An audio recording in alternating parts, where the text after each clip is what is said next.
का हमारे चैनल निर्मल क्लासेस पर। और जैसा कि आप सबको पता है कि रीट का जो प्री एग्जाम होने वाला है वो 2 दिन होगा, यानी आपका 27 फरवरी और 28 फरवरी में। और आपको पता है 3 शिफ्टों में होगा। तो जिन्होंने पेपर 1 पेपर 2 देख लिया है तो वो ध्यान रखेंगे दोस्तों अपना, और समय से अपने जो भी अगर आप राजस्थान के बाहर रहने वाले हैं, दूसरे स्टेट के हैं और हमारी क्लास देख रहे हैं, तो उनको भी कहेंगे दोस्तों कि समय से अपना पहुंचिएगा।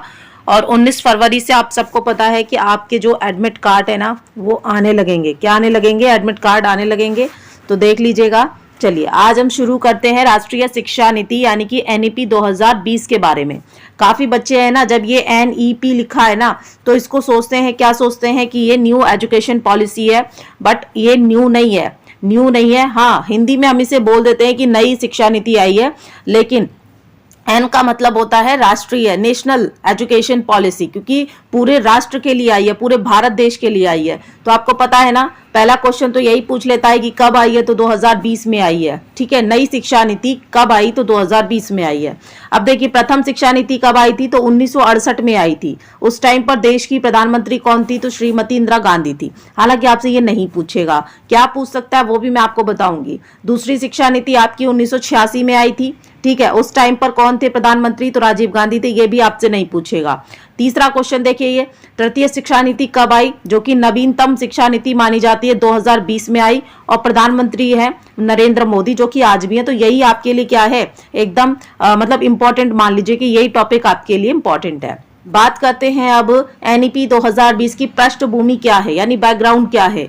तो जनवरी 2015 की बात आती है। तो 2015 में क्या हुआ, एमएचआरडी जो है ना, जिसको शॉर्ट में हम एमएचआरडी बोलते हैं, उसका जो हिंदी रूपांतरण है वो है मानव संसाधन विकास मंत्रालय, है ना, ह्यूमन रिसोर्सेज डेवलपमेंट मिनिस्ट्री। ठीक है, इंग्लिश में से बोलते हैं, द्वारा नीति शिक्षा नीति बनाने की घोषणा हुई थी। क्या हुई थी, तो कब हुई थी घोषणा, तो जनवरी 2015 में हुई थी। किसने की थी, तो मानव संसाधन विकास मंत्रालय ने की थी, यानी कि एमएचआरडी ने। मई 2016 यानी 1 साल बीत जाता है। उसके बाद अध्यक्ष बनाए जाते हैं, यानी कि कहने का मतलब है घोषणा तो कर दी गई शिक्षा नीति की, तो इस 1 साल में इन्होंने एक आयोग बना दिया। और उस आयोग के अध्यक्ष कौन रहे, TSR सुब्रमण्यम। और ये क्या थे, ये कैबिनेट सचिव थे। ठीक है, ये कैबिनेट सचिव थे। आप सबको पता है कि IAS PCS ही कैबिनेट सचिव बन सकता है। जून 2017 आता है, यानी अगला साल जून 2017 फिर से नए अध्यक्ष बना दिए जाते हैं आयोग के। उनका नाम रहता है डॉक्टर कृष्णा स्वामी, यानी कि KS कस्तूरी रंजन, इनको शॉर्ट में कहते हैं। चलिए अगला देखिए, 29 जुलाई 2020 यानी 3 साल के बाद में क्या होता है, 29 जुलाई 2020 को नई शिक्षा नीति जारी कर दी जाती। किसके द्वारा, एमएचआरडी के द्वारा। उस टाइम पर एमएचआरडी में कौन होते हैं, तो रमेश पोखरियाल निशंक होते हैं। ठीक है, एमएचआरडी में। लेकिन उस टाइम पर नई शिक्षा नीति 2020 के समय पर समाप्त कर दिया जाता है। किसको, तो एमएचआरडी को समाप्त कर दिया जाता है। अब बात आती है 29 जुलाई 2020 को जो नई शिक्षा नीति जारी की गई थी दोस्तों, उसके अंदर कितने भाग थे, तो याद रखेंगे भाग 4 थे। और अध्याय कितने रखे गए, तो 27 अध्याय रखे गए। पहला था इसके अंदर, देखिए चारों भागों में, पहला था कि स्कूली शिक्षा पर बात की गई है। उसके बाद उच्च शिक्षा पर बात की गई है, केंद्रीय विचारणीय मुद्दे रखे गए हैं, और फिर क्रियान्विति रखी गई है। ठीक है, अब यहाँ पर जो एमएचआरडी को खत्म किया गया, मतलब एमएचआरडी का जो नाम बदला गया था, वो नया मंत्रालय बनाया गया MOE, यानी कि मिनिस्ट्री ऑफ एजुकेशन, यानी हिंदी में हो गया शिक्षा मंत्रालय। आपसे पूछा जा सकता है। ठीक है, चलिए अगला देखेंगे, नई शिक्षा नीति जारी करने की आवश्यकता आखिरकार क्यों पड़ी। पहले से तो 2 चली रही थी, 2 के बाद एक और आई थी, है ना, तो फिर क्यों जरूरत पड़ी। तो देखिए सतत विकास लक्ष्य जो हमने SDG 0.4 रखा है ना अपना, उसको प्राप्त करने के लिए नई शिक्षा नीति बनाई गई है। किसको, तो सतत विकास लक्ष्य 4 जो है हमारा, ठीक है, उसको।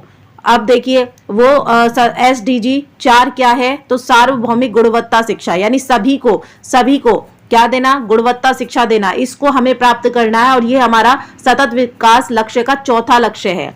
चलिए एनईपी 2020 के आधार स्तंभ कौन कौन से हैं, तो देखेंगे AAEQ। ठीक है, AAEQ क्या है, पहले ए का मतलब होता है एक्सेस। एक्सेस माने पहुंच होना, यानी बच्चे तक क्या पहुंचाना है, एजुकेशन को पहुंचाना है। या तो बच्चे को एजुकेशन तक पहुंचाइए, या बच्चे को एजुकेशन को बच्चे तक। ठीक है, दोनों को आप एक दूसरे से मिलाना है, एक्सेस करना है।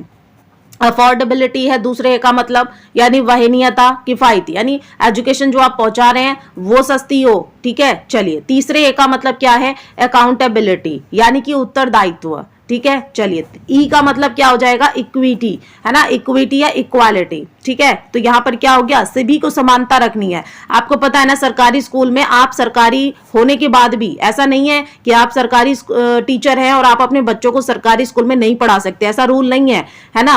लेकिन क्या है, आप अपने बच्चे को वहां पर वैसे ही ट्रीट करेंगे जैसे आप औरों के बच्चों को करेंगे, है ना। तो इक्विटी है, यहां पर समानता है। अगला देखिए क्यू फॉर होता है क्वालिटी। आपको जो एजुकेशन देनी है ना बच्चों को, वो क्वालिटी फुल होनी चाहिए, गुणवत्ता युक्त होनी चाहिए। चलिए, नई शिक्षा नीति के मार्गदर्शक सिद्धांत कौन से। देखिए ये क्लास आपके लिए बहुत ज्यादा इंपॉर्टेंट है, क्योंकि ये हैंड रिटन नोट्स के माध्यम से मैं आपको पढ़ा रही हूँ, थ्योरी क्लास पढ़ा रही हूँ। ठीक है, इसके बाद मैं कोशिश करूंगी आपके लिए नई शिक्षा नीति से अभी तक जिस भी एग्जाम के अंदर क्वेश्चन किए गए हैं वो मैं लेकर आऊं। अगर आपका सपोर्ट समर्थन रहेगा तो डेफिनेटली मेरा मोटिवेशन बढ़ेगा। चलिए, यहाँ पर कितने सिद्धांत है, देखिए पहला सिद्धांत यह है कि शिक्षा एक सार्वजनिक सेवा है। कैसी सेवा है, सार्वजनिक सेवा है। जैसे आप भंडारा करते हैं ना, भंडारा सार्वजनिक सेवा होती है, वैसे शिक्षा क्या है, एक सार्वजनिक सेवा है। नंबर 2 पर बात करेंगे, शिक्षक शिक्षा की धुरी है, धुरी है। ठीक है, याद रखिएगा क्या है, धुरी है ना, यानी शिक्षक क्या है, शिक्षा की धुरी है। अगला देखेंगे, तीसरा सिद्धांत है, प्रत्येक बालक में विशिष्ट योग्यताएं होती हैं, उसकी पहचान करें और विकास करें, है ना। आपको पता है जब आप पढ़ाने जाएंगे विद्यालय के अंदर तो आपको हर बच्चा यूनिक मिलेगा, अलग ही मिलेगा, किसी नई योग्यता के साथ में मिलेगा। फोर्थ है इसकी विशेषता या सिद्धांत, मानवीय एवं संविधान के मूल्यों का विकास करना। जैसे कि अब वो मूल्य क्या है, तो समानता, न्याय और स्वतंत्रता। ठीक है, ये क्या है आपका, समानता, न्याय और स्वतंत्रता, ये मानवीय और संविधान के मूल्य हैं। अगला सिद्धांत है स्कूल स्तर पर संकाय या वर्ग को समाप्त करना। संकाय या वर्ग क्या होता है, जैसे स्कूली 8वीं तक आप कोई भी संकाय या वर्ग नहीं बना सकते कि इन बच्चों को साइंस लेनी है तो साइंस साइड बनेगी या कॉमर्स, ऐसा नहीं बना सकते। वो आपका 9th से शुरू होगा संकाय, 8th तक आपका सारे सब्जेक्ट आपको पढ़ाने हैं बच्चे को। अगला देखेंगे, अगला सिद्धांत है सीखने सिखाने की प्रक्रिया का CCE अभिन्न अंग हो जाए। ठीक है, अगला देखिए CCE का मतलब क्या होता है, चाइल्ड केयर एजुकेशन। रचनात्मक आकलन पर बल दिया जाए, किस पर, तो कॉग्निटिव, यानी रचनात्मक बच्चा जो है ना वो चीजों का सृजन करना सीख जाए, ऐसा उसको बनाना है हमें। अब देखिए इसकी नई शिक्षा नीति की विशेषताएं क्या हैं। तो सबसे पहले सार्थक शब्द आता है। सार्थक का मतलब है कि NEP 2020 को क्रियान्वित करने के लिए शिक्षा मंत्रालय यानी MOE द्वारा ये जारी दिशा निर्देश है। दूसरा है शिक्षा मंत्रालय MOE की स्थापना करना, जो कि अगस्त 2020 को इसका गठन कर भी दिया था। ठीक है, चलिए अगला है सकल घरेलू उत्पाद यानी कि GDP का 6% बजट का प्रावधान किया गया है। और चौथी विशेषता है नवीन पैटर्न यानी पद्धति अपनाई गई, यानी 5-3-3-4, जो कि 15 वर्ष तक बच्चा रहेगा, है ना। जैसे बालक 3 से 18 वर्ष तक विद्यालय में रहता है ना, 12वीं तक रहता है ना। तो चलिए 4 वर्ष में कौन कौन आएगा, तो 14 से 18 वर्ष, कक्षा 9 से 12 तक बच्चा रहेगा और ये इसकी माध्यमिक स्टेज रहेगी। उसके बाद तीसरा वर्ष रहेगा उसका 11 से 14 वर्ष, जो कि कक्षा 6 से 8 तक का बच्चा रहेगा, मिडिल स्टेज पर रहेगा, जहां पर आप प्राइमरी में L1 या L2 के टीचर बनेंगे, वहां की बात हो रही है, मिडिल एज। उसके बाद में आता है 3 वर्ष, वो रहेगा कहाँ, 8 से 11 वर्ष तक, कक्षा 3 से 5 तक रहेगा। ये प्री प्रेटरी स्टेज कहलाती है, यानी जो L1 के टीचर बनेंगे उनके लिए। 5 वर्ष वो रहेगा 3 से 8 वर्ष तक, इसमें पूर्व प्राथमिक कक्षा 1 से 2 में, यानी फाउंडेशनल स्टेज पे रहेगा। ठीक है, चलिए आगे बढ़ते हैं। उपरोक्त 3 नवीन पैटर्न को लागू करने के लिए पीएम श्री योजना आई। इस पैटर्न को लागू करने के लिए पीएम श्री योजना आई। तो ये इंपॉर्टेंट हो सकता है, आपसे पूछा जा सकता है कि इन चारों ऑप्शंस में से किसके लिए पीएम श्री योजना आई, है ना। तो आपको लगाना है कि नवीन पैटर्न को लागू करने के लिए, या कौन सा नवीन पैटर्न, तो 5-3-3-4। ठीक है, 5-3-3-4 इस नवीन पैटर्न को 53-34 को लागू करने के लिए आई। पीएम श्री 5 सितंबर 2022 को लॉन्च हुई। कब हुई, 5 सितंबर 2022 को लॉन्च हुई। और पीएम श्री का मतलब है प्रधानमंत्री स्कूल फॉर राइजिंग इंडिया। प्रधानमंत्री के स्कूल होंगे किसके लिए, राइजिंग इंडिया, उगते हुए भारत के लिए। ठीक है, इसका हिंदी रूपांतरण आपसे पूछा जा सकता है, तो इसीलिए इंग्लिश वाले हिंदी में भी पढ़ेंगे और हिंदी वाले इंग्लिश में भी पढ़ेंगे। प्रथम चरण में क्या होगा, 14,500 स्कूल खोले जाएंगे। कितने स्कूल, तो पहले चरण में 14,500 स्कूल खोले जाएंगे। प्रत्येक ब्लॉक में 2 स्कूल खोलने का प्रस्ताव है। हर ब्लॉक के अंदर, है ना, प्रत्येक स्कूल खोलने का प्रस्ताव रखा गया। अब अगर राजस्थान से रिलेट आ जाए तो राजस्थान में कितने ब्लॉक हैं? तो 358 ब्लॉक हैं। अब 2 खोले जाने हैं स्कूल, तो 358 इंटू 2 कर देंगे, आपका 716 आ जाएगा। चलिए, राष्ट्रीय शिक्षा नीति के अध्याय पढ़ेंगे अब। तो पहला अध्याय है ECCE के बारे में बात करता है, यानी कि early childhood care and education के बारे में बात करता है। ठीक है, पहले क्या था? पहले ये ना CCE था, अब इसमें अर्ली E और जोड़ दिया तो ECCE हो गया, यानी early childhood care and education, प्रारंभिक बचपन देखभाल और शिक्षा। इसका लक्ष्य क्या रखा गया है? तो पहला लक्ष्य है कि 2030 तक 3 से 8 वर्ष तक के बच्चों को ECCE उपलब्ध करवाया जाएगा। क्या उपलब्ध करवाया जाएगा? प्रारंभिक बचपन देखभाल एवं शिक्षा उपलब्ध कराई जाए। पाठ्यचर्या यानी कैरिकुलम की बात करें तो 8 वर्ष तक की शिक्षा के लिए एक पाठ्यचर्या का निर्माण किया गया है, जिसे NCF ECCE कहा जाता है। ठीक, शिक्षा एजुकेशन की बात करें तो यहाँ पर एजुकेशन 2 माध्यम से दी जाएगी, पहला और दूसरा। पहले में अनौपचारिक शिक्षा रहेगी 3 से 6 वर्ष तक, जहां पर वो आंगनबाड़ी जा सकता है, बाल वाटिका जा सकता है, या अपने अगर उसकी माँ या पिता घर पर ही रहकर पढ़ाई करवाना चाहते हैं तो परमिशन लेके वो घर पे भी पढ़ा सकते हैं, है ना। औपचारिक शिक्षा रहेगी दूसरी, वहां पर आपको 6 से 8 तक उसको स्कूल में जाना ही पड़ेगा, क्योंकि ये फॉर्मल एजुकेशन है। अगला अध्याय 2 आता है, जिसमें FLN की बात होती है, क्योंकि आपको पता है ना दोस्तों कि 2020 का जो टॉपिक जुड़ा हुआ है वो कवर करना बहुत जरूरी है, क्योंकि वहां से हर सब्जेक्ट में क्वेश्चन 2 से 3 बनने की संभावना जरूर है। ठीक है, फाउंडेशनल लिटरेसी एंड न्यूमरेसी। आप सबको पता है कि जो आयोग है ना वो नए क्वेश्चंस को ढूंढने की कोशिश करता है, तो जो नए टॉपिक है ना उनको बहुत अच्छे से कवर करिएगा। हो सकता है कि जो रेगुलर बेस पर टॉपिक आ रहे थे उसमें से कम ही आए, लेकिन नए में से ज्यादा आ सकता है।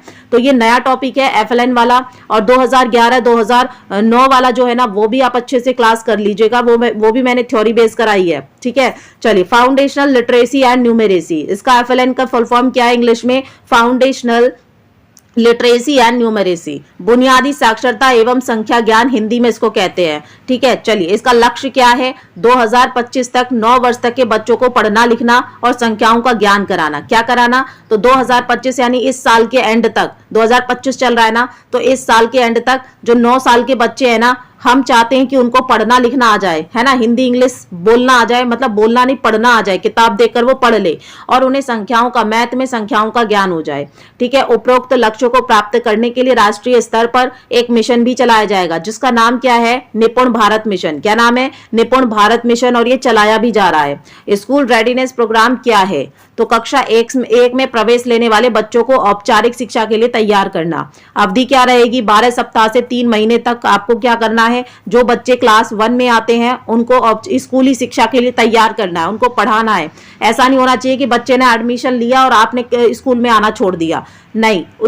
इसी स्टेज पर आपको कम से कम बच्चे को 3 माह तक निगरानी में रखना है, ताकि वो स्कूल के वातावरण में घुल मिल जाए। तो इसी को कहते हैं हम स्कूल रेडीनेस प्रोग्राम। ठीक है, बालक को स्कूल के लिए तैयार करना। अध्याय 3 आता है, शिक्षा का सार्वभौमिकरण करना है, यानी शिक्षा सब तक पहुंच सके। अर्थ क्या है इसका? तो सभी तक शिक्षा की पहुंच हो, अर्थात ड्रॉप आउट बच्चों की संख्या को कम करना। जो बच्चे एडमिशन ले लेते हैं और फिर भाग जाते हैं या TC करा लेते हैं बीच में, उन बच्चों को भी यहाँ पर क्या करना है? अध्याय 3 के तहत शिक्षा का सार्वभौमिकरण करना है। GER क्या होता है? तो ग्रॉस एनरोलमेंट रेशियो को कहते हैं, सकल नामांकन अनुपात हिंदी में कहते हैं। इसका लक्ष्य है कि 2030 तक GER को 100% कर दिया जाए, यानी कि बच्चे जो है ना वो इनरोल्ड हो जाए 100%। अध्याय 4 आता है, पाठ्यक्रम और शिक्षा शास्त्र पर बात करता है। ठीक है, पाठ्यक्रम और शिक्षा शास्त्र की बात कौन से अध्याय में? तो अध्याय 4 में। विषयों के चुनाव में लचीलापन होना चाहिए, और बहुभाषावाद और भाषा शक्ति का विकास होना चाहिए, याद रखेंगे। ठीक है, चलिए, तीसरा है कक्षा 5वीं तक मातृभाषा। कक्षा 5वीं तक आपको मातृभाषा में ही बच्चे को पढ़ाना होगा, और आवश्यकता पड़े तो 8वीं तक भी ये बढ़ाई जा सकती है। अगर बच्चे को मातृभाषा में ही पढ़ना अच्छा लग रहा है तो आप 8वीं तक भी बढ़ा सकते हैं।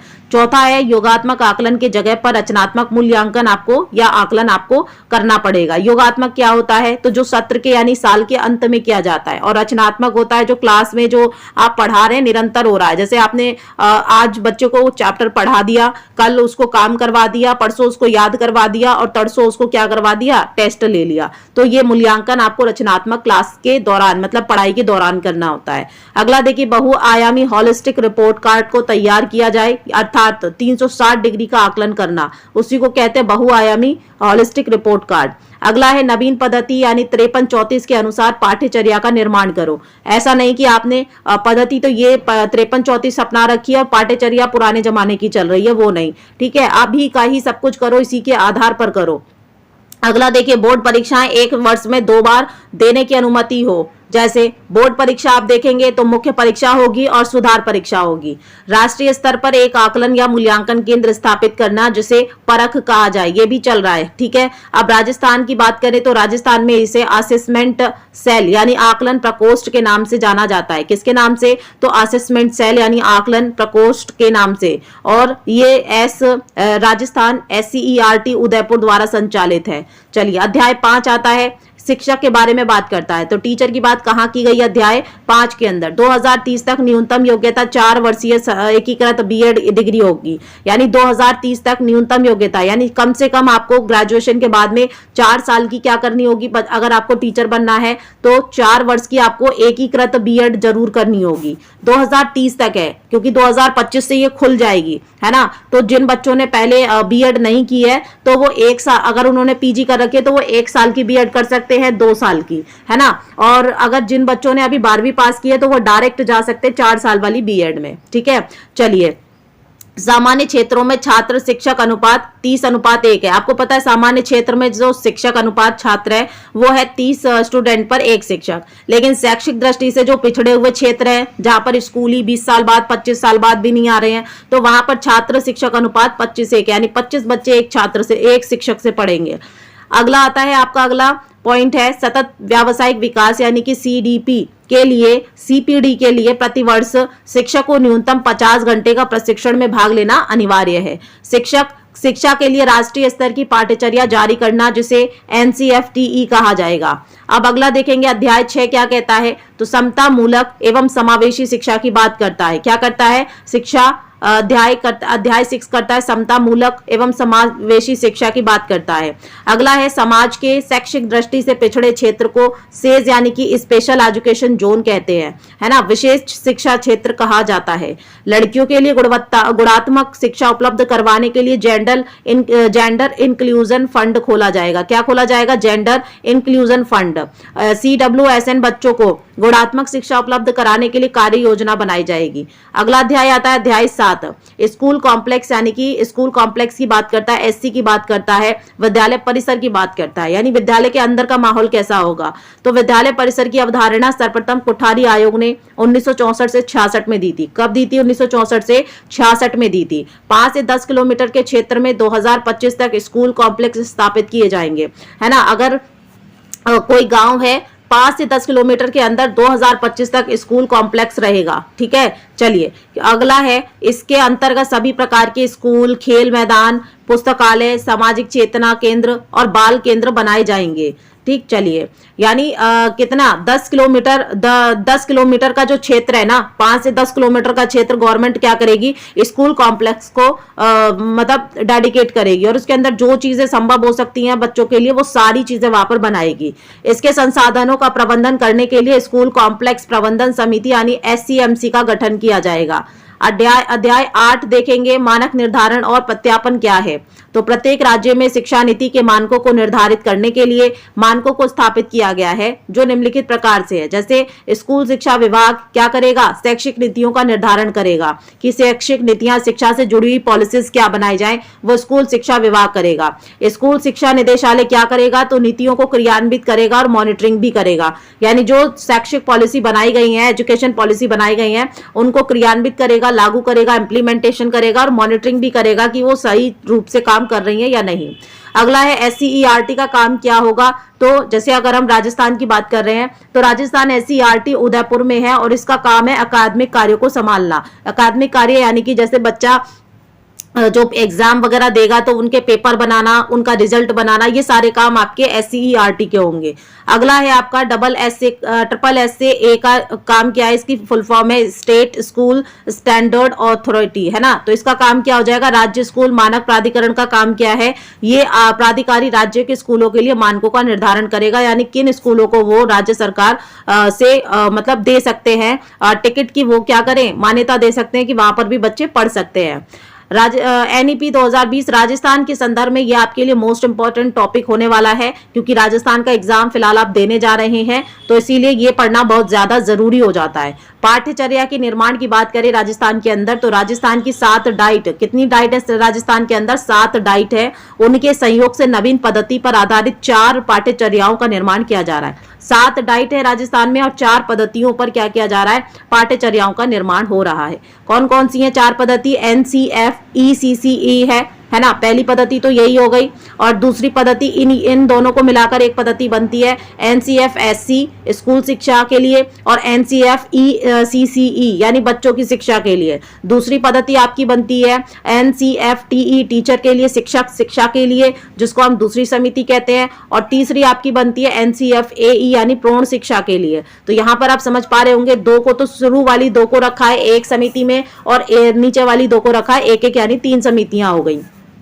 उपरोक्त चारों पाठ्यचर्याओं का संचालन करने के लिए 3 समितियों का निर्माण किया जाएगा। चलिए अगला है राजस्थान प्रशासनिक सुधार विभाग के द्वारा, राजस्थान प्रशासनिक सुधार विभाग के द्वारा शिक्षा नीति को क्रियान्वित करने के लिए 6 समूह बनाए जाएंगे। कितने समूह, 6 समूह बनाए जाएंगे। DRC CRC और डाइट की संरचना में परिवर्तन भी किया जाएगा, और 2025 तक कम से कम 50% विद्यार्थियों को व्यावसायिक शिक्षा उपलब्ध करवाई जाएगी। व्यावसायिक शिक्षा का मतलब है कि रोजगार से संबंधित विषय भी पढ़ाए जाएंगे। 2030 तक 100% युवा और पूर्ण साक्षरता दर को की जाएगी। राजस्थान के अंदर बात की जा रही है, 2030 तक 100% तो युवा साक्षर हो जाएंगे और पूर्णावस्था में जो लोग हैं वो भी। अब सार्थक का मतलब क्या है, तो शिक्षा मंत्रालय MOE भारत सरकार द्वारा राष्ट्रीय शिक्षा नीति को क्रियान्वित करने के लिए जो भी दिशा निर्देश जारी किए गए हैं उनको सार्थक कहा जाता है। उच्च शिक्षा में MPhil के पाठ्यक्रम को अब समाप्त कर दिया गया है। अब आप किसके असिस्टेंट जो प्रोफेसर होते हैं,